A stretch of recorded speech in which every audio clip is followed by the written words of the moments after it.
And we will we'll go from there. So this is Bruce. I'll let him introduce himself. Good friend of mine, home office executive, freaking fire. You can talk to Bree, Tara, Gabriel, Jonathan. I don't know who all you worked with when you came down here before, Bruce, but he's not just proven in the company's numbers, but he's proven even with working with our team about a year ago, 2 years ago, about a year and a half ago when he was here. So Bruce, we're excited to have you. And I'm going to turn it over to you. Thank you, Brian. First, would you let me share my screen so I can get the PowerPoint pulled up?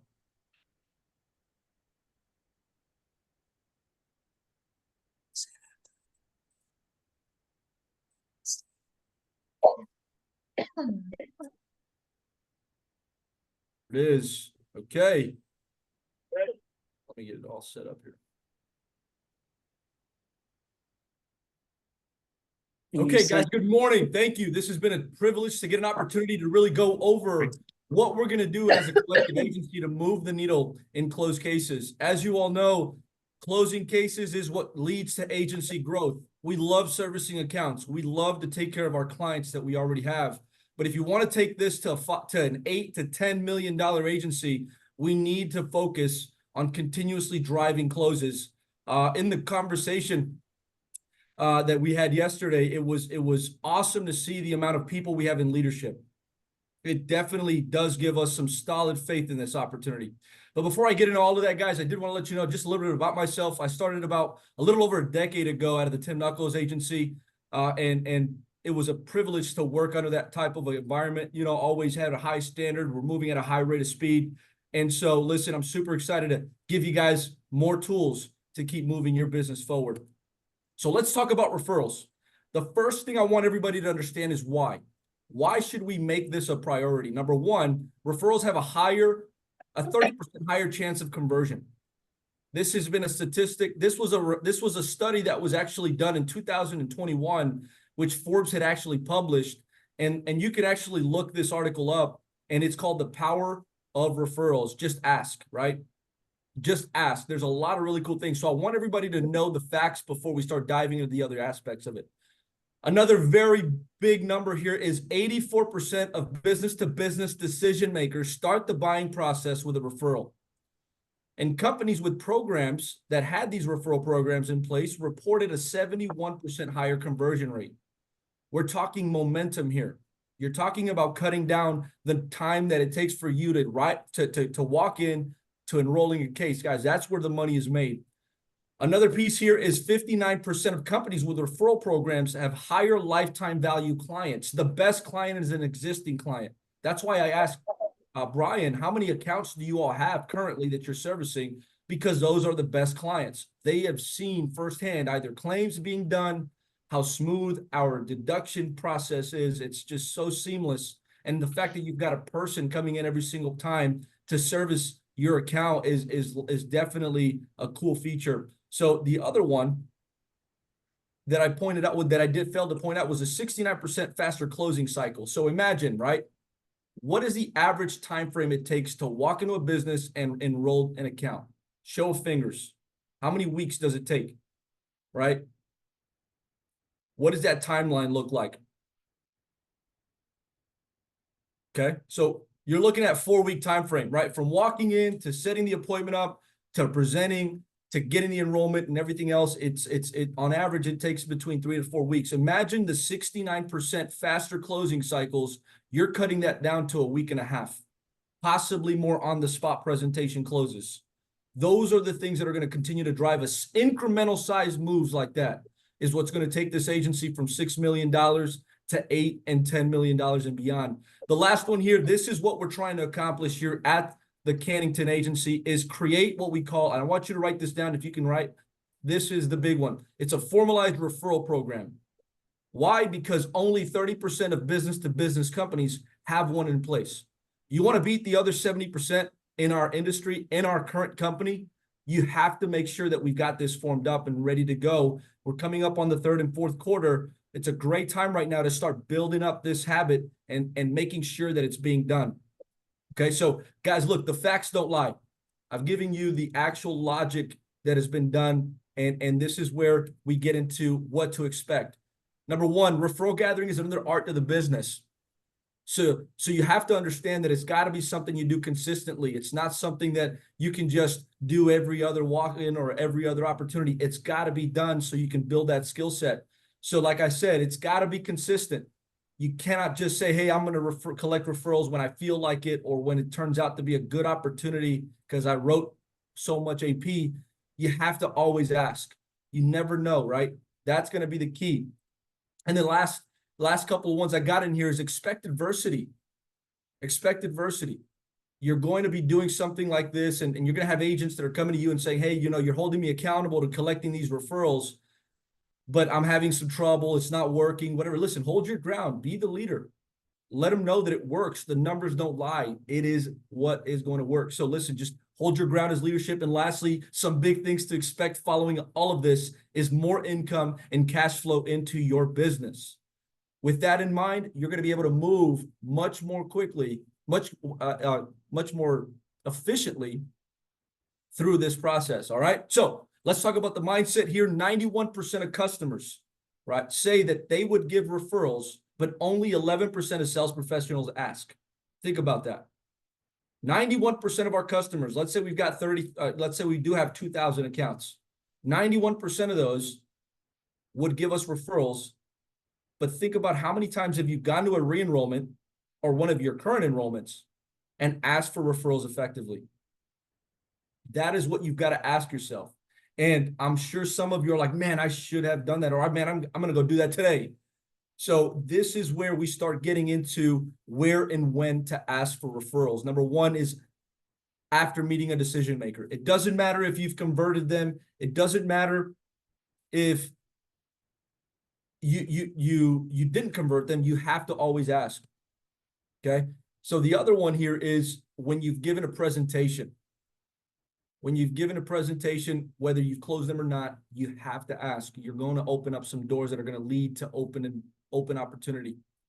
The other one is after enrollments have been completed, right? This one's probably one of the simpler times to do it. So the fact that we're already doing this, look, I'm not changing anything you're doing currently. We're integrating this into something you're already doing. You're talking to DMs. You're already giving presentations. You're doing enrollments and re-enrollments. We've just got to build up the habit to get this thing to rock. All right. And then, of course, your re-enrollment completion is another great opportunity. But lastly, where and when is it good to be asking for referrals? Always. Always, always, always. You want to always ask for referrals. Why? Because you just never know what kind of a network that these business owners have. Whether you're in Florida, in Georgia, whatever state you're in, you never know that, these guys are working or playing golf or part of a club, that these guys are just so close. They're going to church, they're doing all these great things. So you have to always be asking so that it just gives you a really cool way of adding those marginal gains over a period of time. All right. So now let's talk a little bit about a suggested script, right? So when I'm going over this team, I do want to say, look, I'm not saying you can't switch lanes here. Okay. But I do ask that you do not get off the highway on a couple of things. And I've got them underlined specifically so that you can make sure that when asking, because it's not what you say, it's how you say it, right? So let's talk a little bit. So after you've completed the decision maker script, regardless of the conversion taking place or not, you want to, of course, let's say you set up an appointment, right? You set up the appointment. Hey, listen, Brian, I'm looking forward to seeing you this coming Thursday at 8 a.m. I wanted to ask you, because I know you've been a staple here within the company for, several decades here. Who do you know in the area that could benefit from what we do? I like to add a couple of things here, give them a compliment for how influential, I love that term, right? You're a staple in the community, right? Using that as a good transitional piece gives you a little bit more to compliment them and just builds up that want to help you, right? So I'm looking forward to seeing you at this day and this time. But I wanted to ask you, John, I know you've been in the area for several years now, man. Who do you know in the area that can benefit from what we do? If you notice, I've got the who do you know underlined, because that is going to be the critical moment, the critical piece that I ask you not to change. Okay. Because if you're saying anything other than who do you know, you're going to be getting very closed-ended responses, and you want to open them up to some opportunity. Now, let's say you go in and you try to convert this decision maker, you get an I'm not interested. Look, it's just not, I don't want this. Listen, John, I completely understand this doesn't fit your schedule at this time. But who do you know that would benefit from what we do, man? I know these small businesses in the area can definitely use this, but who do you know? I understand this doesn't fit your schedule at this time. Or, hey, John, I get it. It's not in the deck of cards for you this year. No worries. But who do you know in the area that could benefit from what we do?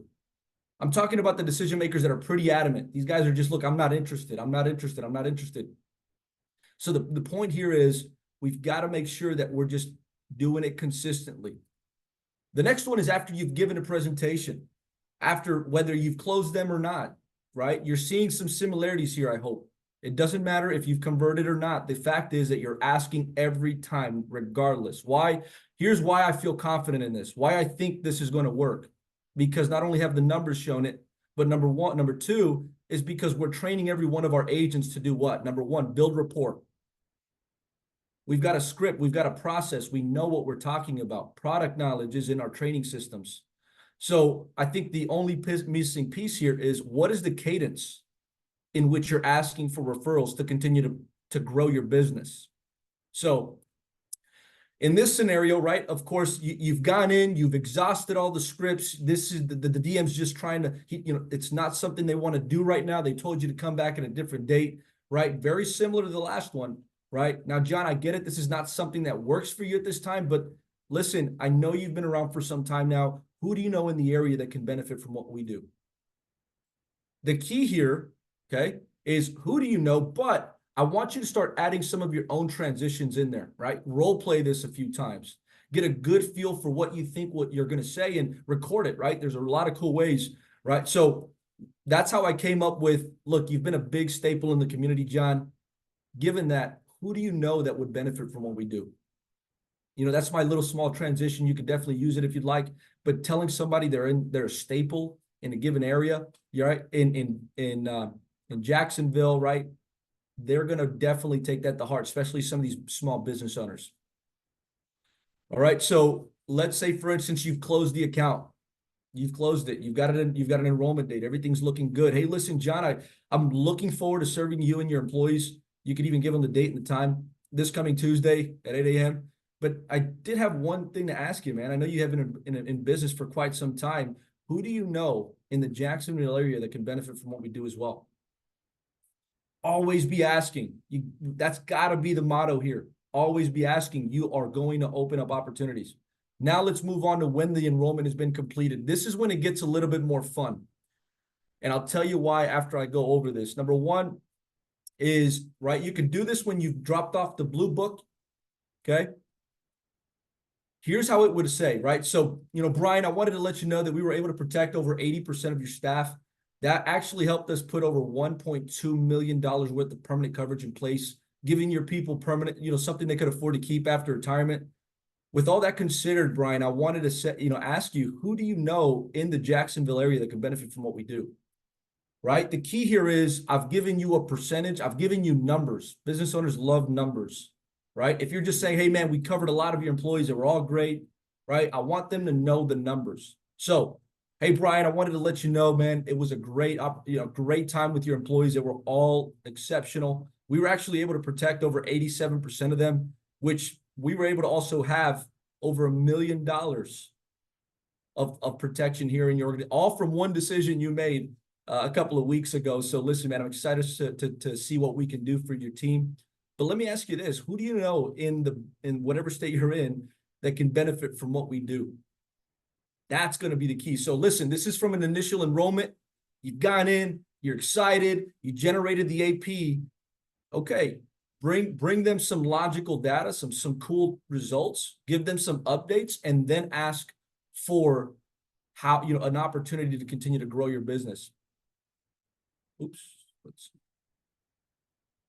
Okay, so the next one is when the re-enrollment has been completed, right? So when you're dropping off the new payroll redirection authorizations.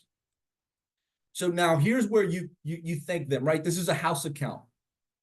Okay, they've been with us for a couple of years. I do want to point out in this part of the process, though, something to think about as managers, as leaders. Re-enrollments are easy.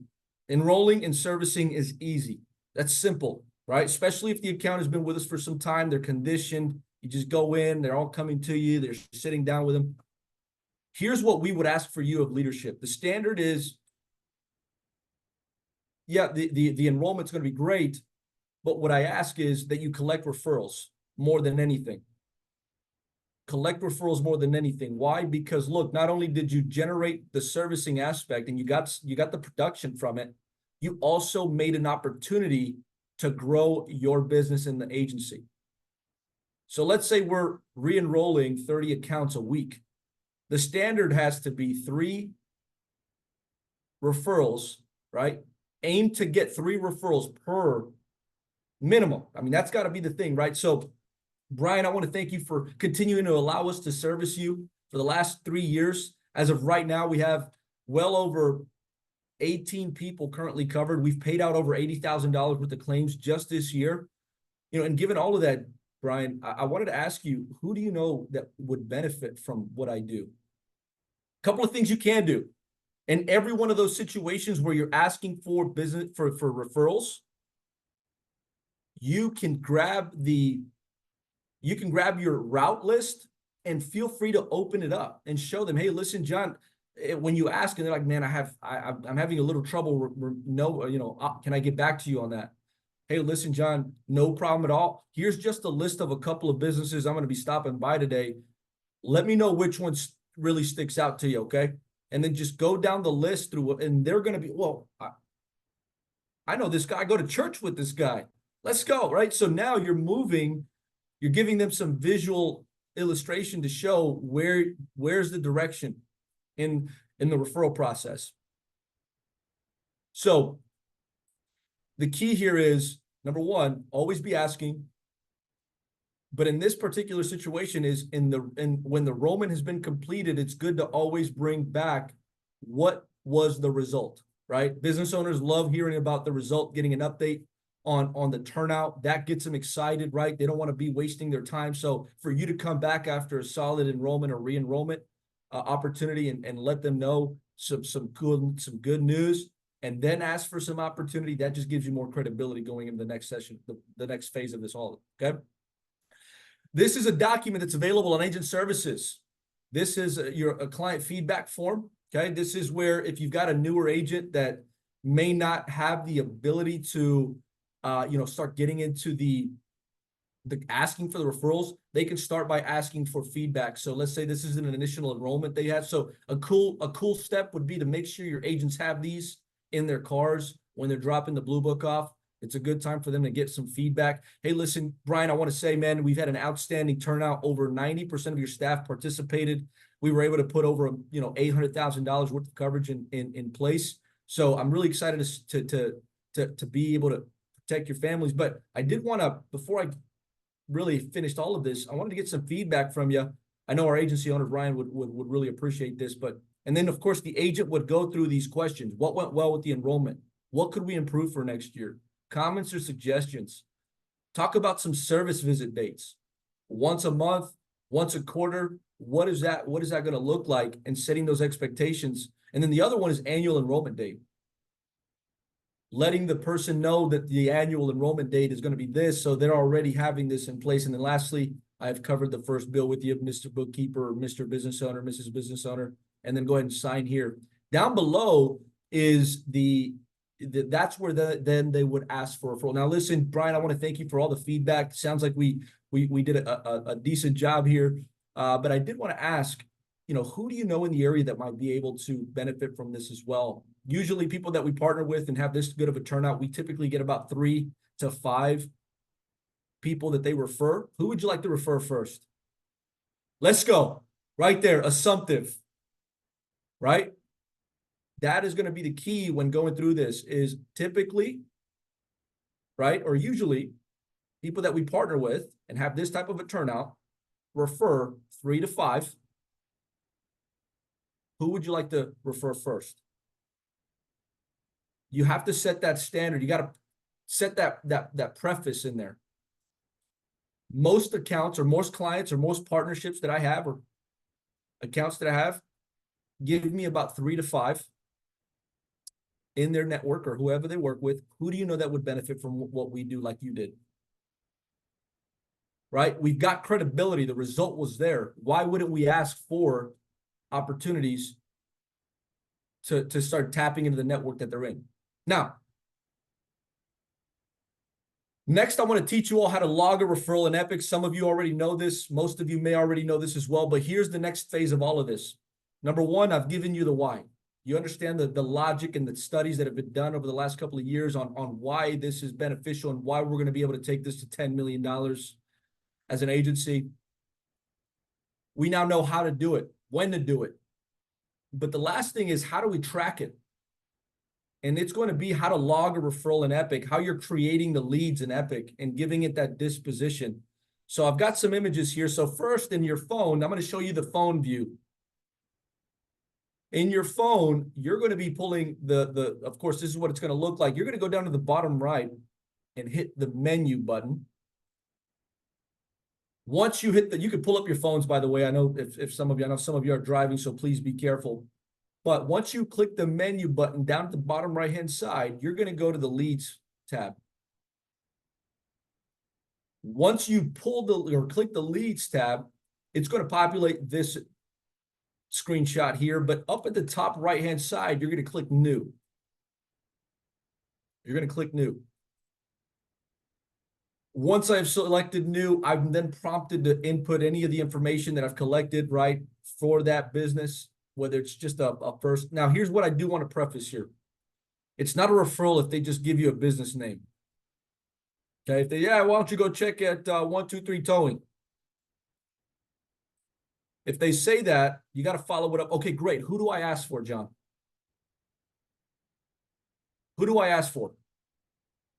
I need a business owner name. I need a business name. And then from there, I can then go to the address, and then I can input the address. You don't got to ask them for a specific address. You just got to ask them for the name of the person to ask for, who is it, and what's the name of the business. And if you want to take it a step further, man, you could ask for you could ask for the relationship you have with this person. Hey, what's your relationship, man? How'd you guys meet? Oh, we just went to church together. We do this, we do that. Okay. Now, once I have this information, I'm then going to go down to this is one of the most important parts, is giving it a disposition. When you click the campaign type, it's going to prompt you to select, where did you get this referral from? You've got a broker referral, broker lead, networking. Maybe some of you are part of a BNI groups, right? You've got a group that you're part of that you collected this particular. You could give it that networking lead there. Was it a personal contact? Did you generate it from a walk-in? Was this something that you just did from that point, or a business referral, right? Which in most cases, that's where we get it from, is a business referral. So once you do that, right? So broker referral, you've got broker lead, networking, personal contact, walk-in, and business referral.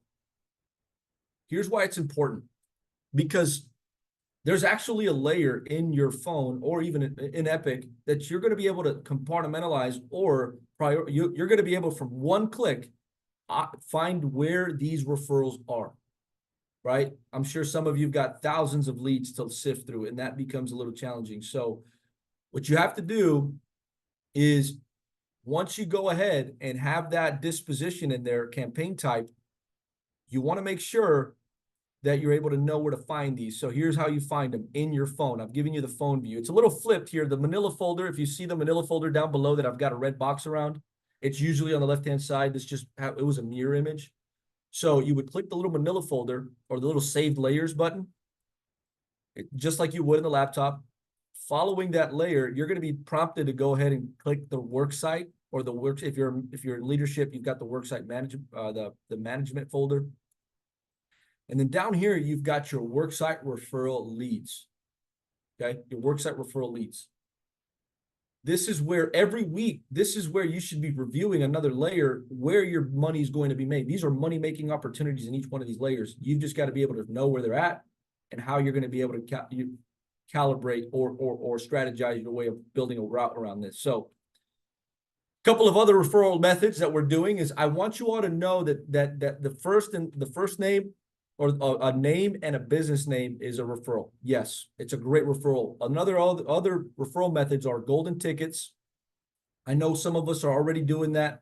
I've got several managers that, after implementing this, man, they're sending me pictures of these golden tickets that they're getting from these opportunities, and it's just driving the morale here, but it's a lot of fun. Another one is business next door. Don't be afraid to ask, hey, listen, John, I get it. It's not something that works for you, man. But, you know, who do you know next door? I see that business every time I drop by. Who should I ask for there? Well, that's John, right? This is one of the businesses that I'm currently working on. I've got a relationship with, and it's just not a good time right now. So I ask, hey, who you got next door to you, man? Okay, perfect. The next one is referral letters. If you can't get any of the things that I've listed above or even a referral name, the one thing you can do is collect referral letters. This is a huge piece to keeping your business growing. And if you want to write this down, this is a good perspective to have on what we do. Number one, our goal is not to change the mind of the business owner or the client, but instead present them with new information to help them make a new decision. So if I've got a business owner that is on the fence or I've presented, but I didn't close it, the referral letter could be the new information that helps them make a new decision. Hey, Karen, you didn't tell me that you were working with Emily. I go to church with her. Are you kidding? Yeah. So, right. So the referral letter is a good piece of information to use on a follow-up with a business that you've previously presented to that you want to close in the coming weeks. So that's why it's super important. All right. Now, I'm going to give you guys a really cool way here to really put this and apply it. Okay. The first thing I want to do is if you're dealing with some challenges in closing, I want you to take a look at the existing cases that you currently have in Epic and make a list of them. And I want you to track the ones that so reach out to all of them. Right? You can do it in person. You can do it over the phone. You can do it via email. But I want you to reach out to every one of them and track the ones that you've reached out to and the ones that you still have yet to reach out to and try. And the key here is this. Let's say you have 26 existing accounts. Okay. I'm being conservative here. Let's say you've got 26 existing accounts. Each one of them give you 3 referrals each.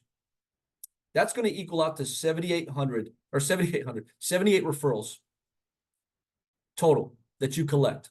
Okay. Just from your existing accounts, not from the walk-ins you're doing, not from the presentations that are currently taking place, just from your existing book of business. You're going to present to 33% of them, right? So if you look in Epic, the average percentage of the DMs that we're meeting, we're presenting about 15% of them. Right? That's what we're seeing company-wide. So from your DMs met number, we're presenting to about 15% of them. But because you're going for referrals, you're going to see a 33% presentation percentage, which 78 referrals, you present to 33% of them. That's going to equal out 26 presentations. You've got a higher closing percentage. Why? Because the numbers, right? 84% of business-to-business decision makers start the buying process from a referral. So you're going from a 25% average to a 51% closing percentage. That's going to be 13 closes. The average that we're seeing now, this is, again, it varies. You guys may be higher than this, but 4,800 AP per new close, you're talking about $62,400 in annualized premium just from your referrals that you collect from your existing base right now. Think about that. Now, if you've got more than 26, let's say you've got 200, you've got 2,000, imagine that. All right. A couple of best practices. Make sure you're logging leads accurately in Epic. Make sure you're logging leads correctly in Epic when it comes to these referrals. It's going to help you capitalize on these opportunities. Make sure you're role playing and ask for referrals. You're not going to know how to do this overnight. Some of you can. You've got the skill level to do so. But if you're still working on it, role play, record yourself, take a look at that piece. And then last, make sure you're asking for the referrals consistently. It can't be an event. You can't just be, yeah, I'm struggling with closing, so I'm going to start asking for referrals. It's got to be, look, man, I've got 4 re-enrollments or 4 enrollments coming up, or I've got several presentations or DMs. You got to always ask, right? Couple of goals I want to set in front of you all. This is going to be the key, right? So I talked to Brian. We're like, okay, what is the mission? It's got to be big. All right. This is going to be the big piece here. I want us to reach a 4-week average of 30 closes a week. Come on, baby. Whoa, come on, big numbers. I want the reason why is, this is why we have 33 supervising agents on the team right now. 33 supervising agents on the team. One close per SA team would put us over the 30 closes a week mark. So GA's on the call, AD's on the call. Look, that's the mission. We're building a guiding coalition here to make this happen. All right. So let me tell you guys, current state of the union, current 4-week average is 9, right? We had a convention come around. We're trying to get caught up on some of the cases that we had, right? So understandable. The highest 4-week average that we've had this year was 19.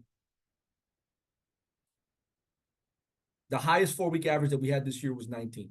Okay, so using our 4-week average that we had, we've actually 3 weeks ago, we had it at 18, right? So we had it at 18. So let's say going from 19 to 30, you're looking at a 67% increase in closed cases. 67% increase in closed cases. So imagine that. What did we talk about in the beginning that grows an agency? Closing cases. We grow our agency. We grow the number of cases we're growing by 67%, right? Given the fact that we're pushing for referrals, there's just no way we can't grow from 6 million to 8 to 10 and beyond. So a couple of things I want to put in front of you guys is what's the standard at an enrollment? What should you be aiming for? You need to be collecting 3 referrals per re-enrollment or enrollment. That's got to be the goal. Let's say you come to me from a re-enrollment. It was re-enrollment that we've had for several years now. It's pretty cool, right? But you don't write a whole lot. But you get me 4 referrals, I'm gonna be jumping out the seat. Because why? That's going to lead to more closes. Okay, so the other piece, right? So the minimum here, right, is 1. The standard is 3 and beyond. But right now, guys, look, it's just this agency is too good not to get 1 at least. Got to be pushing for it. And the other goal is we have to create a culture around referral gathering. We have to. And I'll tell you, earlier I said 30% of business-to-business organizations have a formalized referral program. You want to beat the other 70%? Let's get this thing built, ready to go. It's not going to be perfect, but we're going to track it each and every week. And we're going to be recognizing. I'd love to recognize those that are leading the way in this so that we can, the next time I'm in town, I'd love to take some of you out to dinner and we can, of course, celebrate some really cool stuff that's happening in this. All right. So kind of giving you guys right now, I don't want to have it 100% completed, but I'm going to look at the numbers. What can we accomplish by August 16th? I want you to write that date down. What can we accomplish by August 16th? Put it in your calendars. It's a Friday. It's a really good time. So we've got the what, we've got the how, and we've got a timeline and how we're tracking it. Now, as we track it weekly, we're going to be taking a look at, okay, what are we doing? How can we make this better? So August 16th is the timeline. Giving you guys a little bit, this is the numbers that I pulled from Epic. This is where, of course, looking at January from the left over, guys, look, you came out of the gate swinging. My goodness, you're talking about 6 weeks of nonstop growth in the 4-week average. By the second, in February, we were sitting at 25 closes that 1 week, which brought our average up to 19. And then from there, in a way, right, we're going to do a little bit more diagnosing as to why this is. And I'll meet with some of you managers with Brian's permission down the line here. But looking at the last 3 weeks, we've been bringing it back up, right? Convention came around, so I get it.